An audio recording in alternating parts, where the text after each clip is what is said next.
নমস্কাৰ কৃষক বন্ধুসকল আজি অন্য এটা ভিডিঅ'লৈ আপোনালোকক স্বাগতম জনাইছোঁ। আজি উজনি মাজুলী নয়া বজাৰ এৰিয়া কলেজ কলনী UMK য'ত উজনি মাজুলী কেনকটীয়া কলেজৰ আপোনাৰ বেক চাইডে আজি এখন ৰবৰ খেতি আছে। এই ৰবৰ খেতিৰ বিষয়ে কিছু কথা জানিবৰ কাৰণে আৰু ৰাইজৰ আগত এই ৰবৰ খেতিৰ কিছু কথা ৰাইজৰ আগত অৱগত কৰিবৰ কাৰণে আহিলোঁ। আজি এই ৰবৰ বাগানখনো কিমান দিন হ'ল, আজি কিমান দিনৰ পৰা উৎপাদন কৰি আছে আৰু কিমান উৎপাদন তেখেতে পাইছে, এই কথা বিতংলি আপোনালোকক জনাবলৈ চেষ্টা কৰিম। আপোনালোকে ভিডিঅ'টো স্কিপ নকৰাকৈ চাই থাকিব। আহক বলক আজি ৰবৰ যিজন মালিক, এই ফাৰ্মখনৰ যিজন মালিক, তেখেতৰ লগত কিছু আপোনালোকক পৰিচয় কৰাই দিব বিচাৰিম। তেখেতক কিছু সুধি লওঁ বলক। এয়া চাওক ৰবৰ বাগানখন সম্পূৰ্ণ এই উৎপাদনৰ কাৰণে ইয়াত প্লেট লগাই থোৱা হৈছে। এইটো প্লেটত যিটো আঠা আছিলে ইয়াত ৰাতিপুৱা উঠোৱা হৈ গ'ল। এতিয়া আপোনাৰ কিছু অংশ উঠাবলগীয়া আছে আটা, তাকে কেনেকৈ উঠাইছে আপোনালোকক দেখুৱাবলৈ চেষ্টা কৰি আছোঁ। এতিয়া ৰবৰ কালেক্ট কৰি আছে, এয়া চাওক কেনেকৈ কালেক্ট কৰিছে। এইটো ৰবৰ হেৰি না আটা, অঁ ক'ত আৰু কালেক্ট কৰিবলৈ আছে আপোনাৰ চাওক।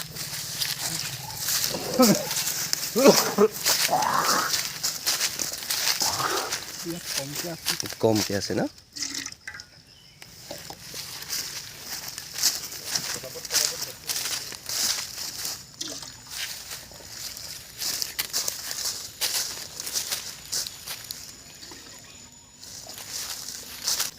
এয়া ৰবৰ কালেক্ট কৰি আছে। তাৰ মাজতে এই আমাৰ যিজন খেতিয়ক, ৰবৰ বাগানৰ মালিক, তেখেতক কিছু চিনাকি কৰি দিব বিচাৰিম। নমস্কাৰ, আপোনাক ৰাজু নাৰ্চাৰী ইউটিউব চেনেললৈ আপোনাক স্বাগতম জনাইছোঁ। প্ৰথমতে আপোনাৰ পৰিচয়টো ৰাইজৰ আগত কিছু দাঙি ধৰক।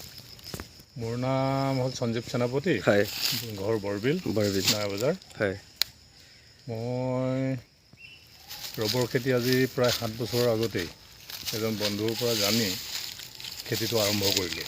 হয়, পুলিটো আনি ৰুলোঁ, এতিয়ালৈকে প্ৰতিপাল কৰি আছিলোঁ।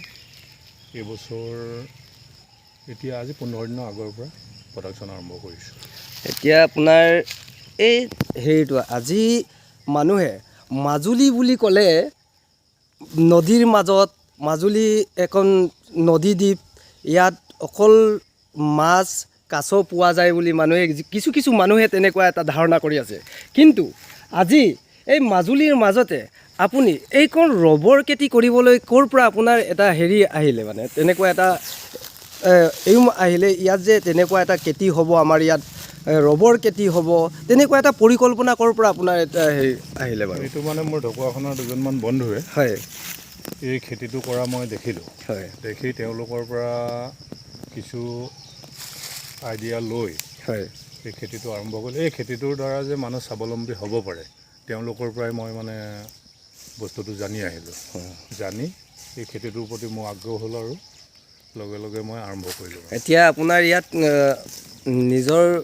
নিজৰ পৰিয়ালৰ ওপৰতো আপুনি কিমানজনক ইয়াত সংস্থাপন দিয়ে? ইয়াত এতিয়া বৰ্তমান পৰিয়ালৰ মোৰ নিজৰ উপৰিও, হয়, মোৰ নিজৰ ঘৰখন চলাৰ উপৰিও আৰু এজনক মই সংস্থাপন দিব পৰা ব্যৱস্থা হৈছে। হয়, আৰু লাহে লাহে হয়, 2 মাহৰ পিছত হয়তো মই আৰু এটা পৰিয়ালক, 2টা পৰিয়াল ইয়াত মোক লৈ 3টা পৰিয়াল ইয়াত মানে চলিব পৰা। আপোনাৰ মিনিমাম কিমান বিঘা মাটিত আপোনাৰ ইয়াত?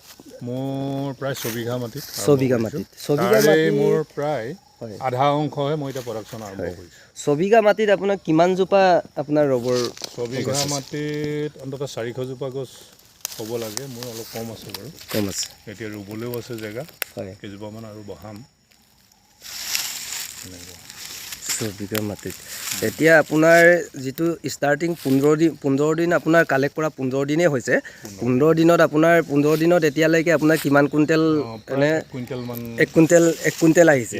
আজি 15 দিন জাষ্ট আপোনাৰ আৰম্ভহে কৰিছে, কিন্তু ইয়াৰ পিছৰ পৰ্যায়টো আপুনি মিনিমাম এমাহত ইয়াৰ পৰা উৎপাদন কিমান পাম বুলি আশা কৰিছে?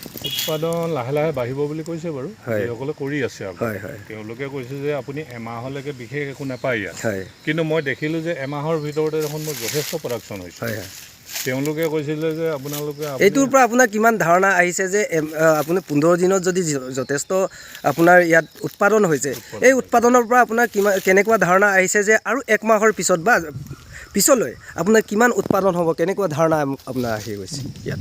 মাহে মিনিমাম 2-2.5 কুইণ্টেল আৰম্ভ হ'ব ইয়াত হ'ব হয় হয় প্ৰডাকশ্যন। হয় এতিয়া আপোনাৰ মই যিখিনি গছ আৰম্ভ কৰিছোঁ এতিয়া পাৰ কুইণ্টেল আপুনি 20,000 বুলি ক'লে। পাৰ কুইণ্টেল এতিয়া বৰ্তমান বজাৰ ৰেট 20,000 চলি আছে। হয় হয় কিন্তু এইটো পূজাৰ সময়, হয় ছেপ্টেম্বৰ অক্টোবৰত, তেতিয়া প্ৰায় 350-300 এনেকুৱা।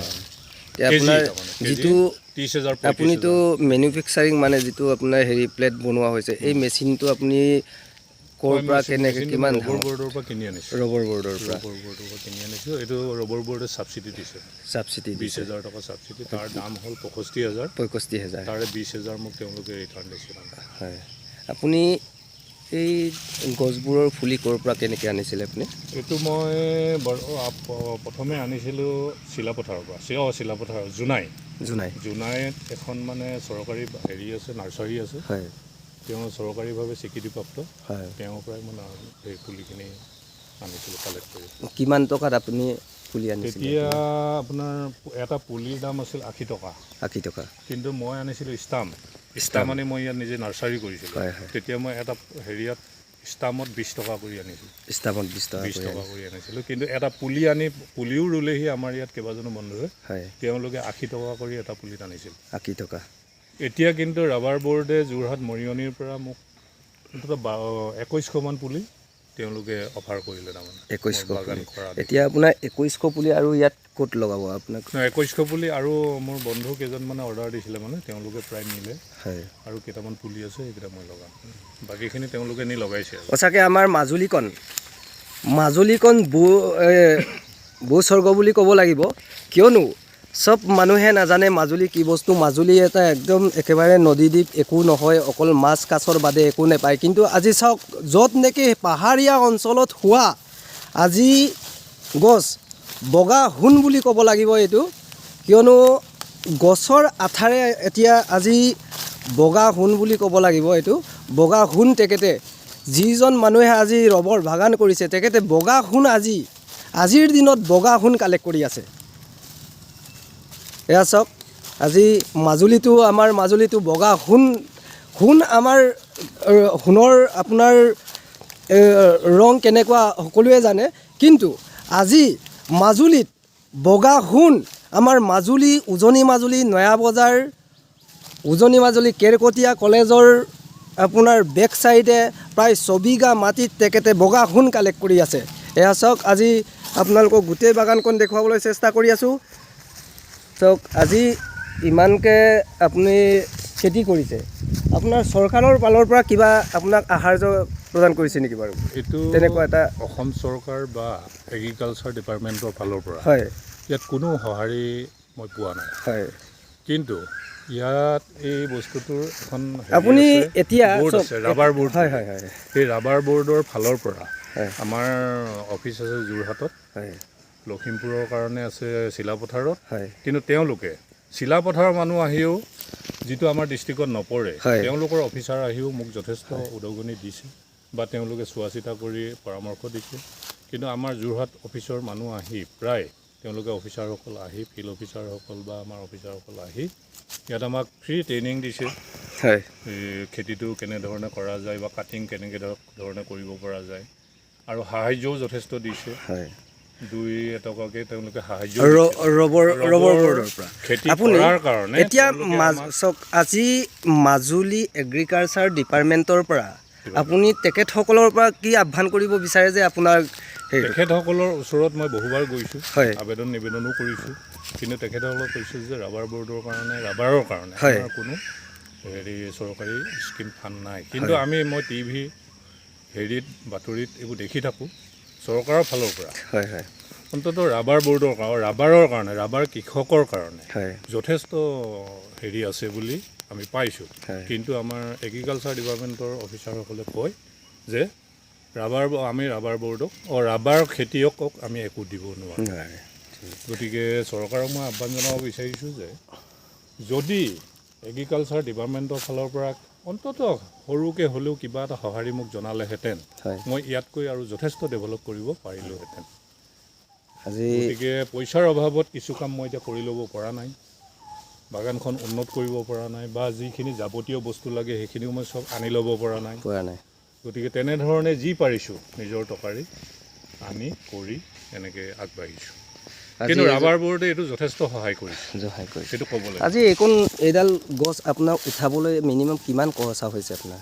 ইয়াত কি সাৰ বা জাবৰ কি বস্তু প্ৰথম ৰোৱা অৱস্থাৰ পৰা কি সাৰ দিয়া হয়? সাৰ দিয়াৰ পৰা ধৰি গোবৰৰ পৰা ধৰি বিভিন্ন ৰাসায়নিক সাৰ দিব লগা হয় প্ৰথম অৱস্থাত ইয়াত পুলিটো জীয়াই উঠাবৰ কাৰণে। তাৰপিছতো অন্ততঃ বছৰত এবাৰ আমি ইয়াত সাৰ প্ৰয়োগ কৰিব লগা হয়, আৰু অন্যান্য মেডিচাইনটো আছেই বেমাৰ আজাৰৰ কাৰণে। সাৰ বুলি ক'লে আপোনাৰ ৰাসায়নিক সাৰ কি সাৰ আপুনি ইয়াত প্ৰয়োগ কৰে? ৰাসায়নিক সাৰ ধৰি লওক ইয়াক ৰুবৰ কাৰণে ৰক ফচফেট বুলি এটা প্ৰথম ৰোৱাৰ সময়ত আমি মাটিত আৰু গোবৰৰ লগত মিক্স কৰি ৰক ফচফেট দি ল'ব লাগে গাঁতটোত, মানে পুলিটো বহোৱাৰ আগত সেইটো দি ল'লে সেই পুলিটো কেতিয়াও নমৰে। আৰু তাৰপিছত ইয়াত ধৰি লওক NPK বুলি এটা আছে, সাৰ আছে, NPK দিলে আৰু অন্য একো দিব নালাগে। বছৰৰ কোনটো মাহত আপুনি ইয়াত সাৰ? বছৰৰ এই এতিয়া মে' জুনত দিব পাৰে, আৰু অক্টোবৰ মাহত দিব পাৰে। এতিয়াতো আপোনাৰ 7 বছৰ পাৰ হ'ল, বছৰত দুবাৰ দিব পাৰে। 7 বছৰত আপোনাৰ 7 বছৰ বয়সত আপুনি 7 বছৰীয়া বয়সৰ যিটো গছ কিমান পৰিমাণৰ সাৰ দিব লাগে এতিয়া এজোপাত? এজোপাত এতিয়া বিশেষ দিব নালাগে, অন্ততঃ 300 গ্ৰাম এজোপা বুলি নহয়। এতিয়া জোপা প্ৰতি সাৰ দিব পৰা ব্যৱস্থা নাই। এতিয়া আমি যে স্কোৱাৰ ৰুইছোঁ 4 জোপা গছ, তাৰ মাজত এটা পৰিচ্ছন্ন কৰি মাটিত আকৌ ইয়াত বা কিবা মাৰিব নোৱাৰে। ধুনীয়াকৈ পাতটো গুচাই তাত দি লৈ ঢাকি থৈ দিব লাগে, বৰষুণ দিলে সি নিজেই অট'মেটিক বাকী গছে পায়। 400 গ্ৰাম অন্ততঃ 4 জোপা গছৰ মাজত। 4 জোপা গছৰ মাজত আমি এই পৰিচ্ছন্নটো ধৰি লওক, জেগাটো অকণমান মাটিটো উলিয়াই লৈ চাফ চাফাই কৰি লৈ তাত সাৰকণ দি আকৌ ঢাকি থৈ দিব লাগে। বৰষুণ দিলে গোটেই গছখিনিয়ে ধুনীয়াকৈ মানে গছৰ গুৰিত একো মানে কোৰ চোৰ মাৰি তেনেকুৱা দিবলগীয়া দৰকাৰ নপৰে, মানে অকল 4 জোপা গছৰ মাজত 100 গ্ৰাম 200 গ্ৰাম আপোনাৰ 250 গ্ৰাম 300 গ্ৰাম সাৰ এখন দিয়াৰ লগালগ আপোনাৰ 4 জোপা গছে ধুনীয়াকৈ সাৰটো টানিলে। ধন্যবাদ থাকিল আপোনাৰ এই কথা জনোৱাৰ কাৰণে। আজি বহুত উদীয়মান কৃষক আছে, এয়া আপোনাক আদৰ্শ হিচাপে লৈ মেলি সকলোৱে কাম মানে খেতিত আগবাঢ়ক বুলি মই অনুৰোধ জনাইছোঁ সকলো খেতিয়কক। এয়া